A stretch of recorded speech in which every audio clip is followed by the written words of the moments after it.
Hai, perkenalkan, nama saya Ikhwan Wahyu Utama, mahasiswa Teknik Informatika dari Prodi Sistem Informasi. Di sini saya akan menjelaskan standarisasi jaringan komputer. Pertama, kita kenalan dulu dengan OSI model. OSI model atau Open System Interconnection adalah sebuah model arsitektur jaringan yang memiliki 7 lapisan atau layer. Di lapisan pertama ada application layer, di lapisan kedua ada presentation layer, di lapisan ketiga ada session layer, dan kemudian ada transport layer. Di lapisan kelima ada network layer, kemudian ada data link, dan yang terakhir ada physical layer. Kemudian fungsi-fungsi dari masing-masing layer. Yang pertama, application layer merupakan layer paling luar dari susunan OSI yang berisi UI. Protokol yang berada dalam lapisan ini adalah HTTP, FTP, SMTP, dan NFS. Berikutnya, presentation layer berfungsi untuk menerjemahkan data yang hendak ditransmisikan oleh aplikasi ke dalam format yang dapat ditransmisikan melalui jaringan. Protokol yang ada dalam layer ini meliputi workstation dan network shield. Kemudian yang ketiga ada session layer yang memiliki fungsi untuk mendefinisikan berbagai koneksi dapat dibuat, dipelihara, atau dihancurkan. Berikutnya ada transport layer yang memiliki fungsi untuk membagi data ke dalam paket-paket yang memberikan nomor urut sehingga dapat disusun kembali pada proses berikutnya.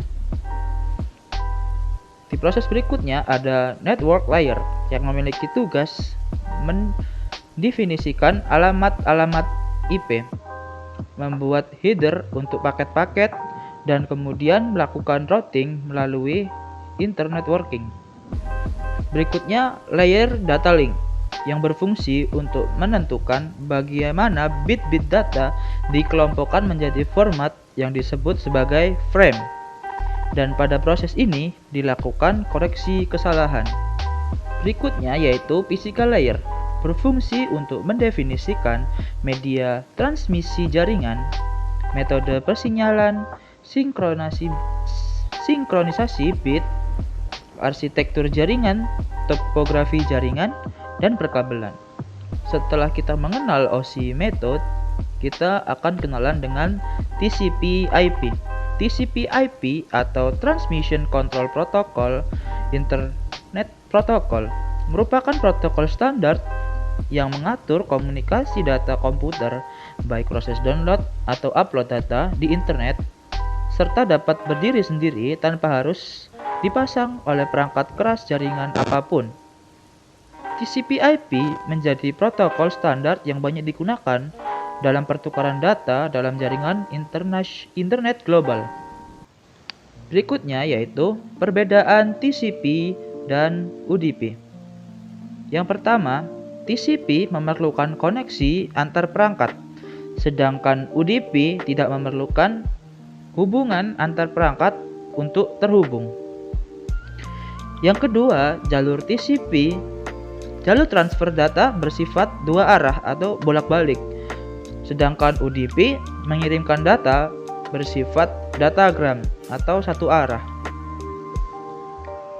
Dikarenakan TCP memiliki jalur transfer yang dua arah atau bolak-balik, pertukaran data lebih efektif, sedangkan UDP karena hanya satu arah, jadi kemungkinan data rusak di tengah jalan atau mungkin hilang di tengah jalan.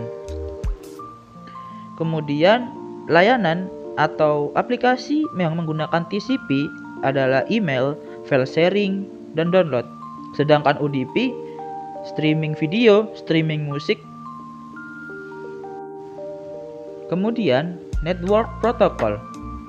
Network protocol pertama yaitu Serial LAN Internet Protocol atau SLIP. SLIP merupakan protokol yang memungkinkan pemindahan data IP melalui saluran telepon. Yang kedua, Simple Mail Transfer Protocol atau SMTP.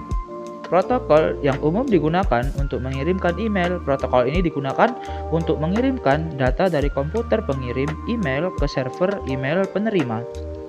Yang ketiga, Hypertext Transfer Protocol atau HTTP.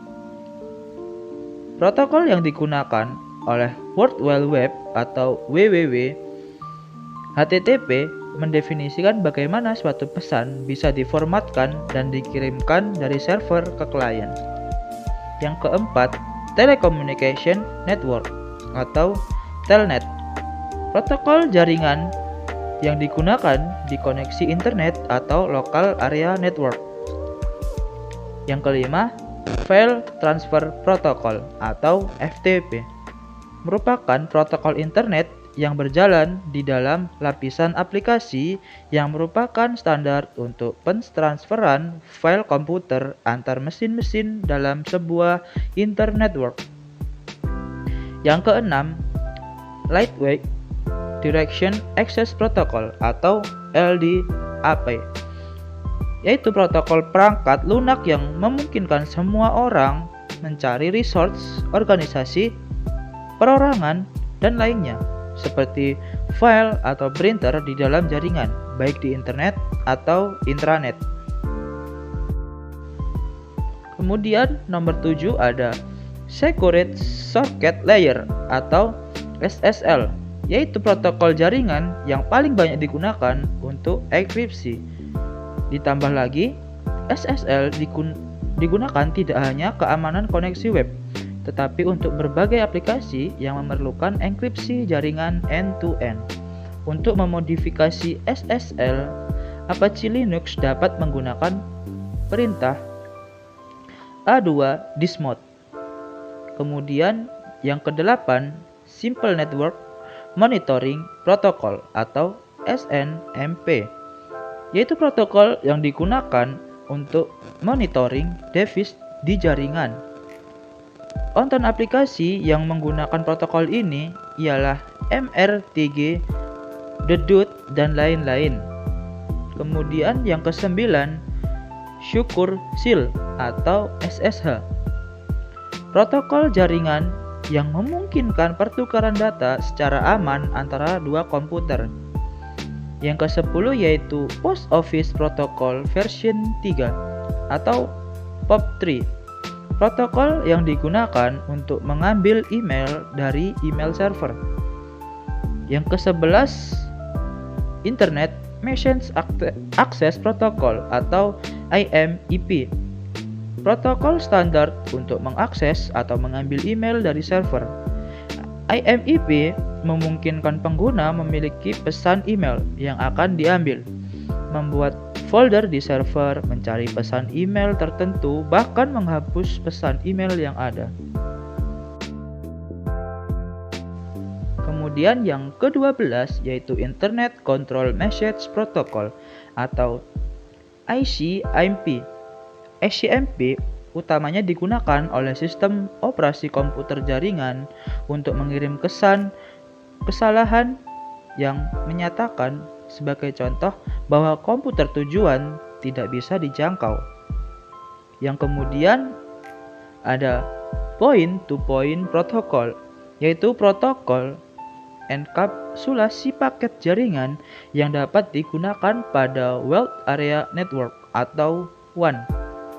Yang ke-14 yaitu Domain Name System atau DNS, yaitu Distribute Data System yang digunakan untuk pencarian nama komputer atau name resource di jaringan yang menggunakan TCP/IP.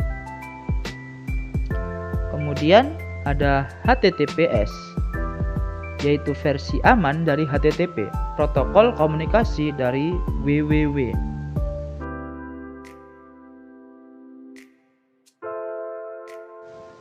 Terima kasih telah menonton video saya.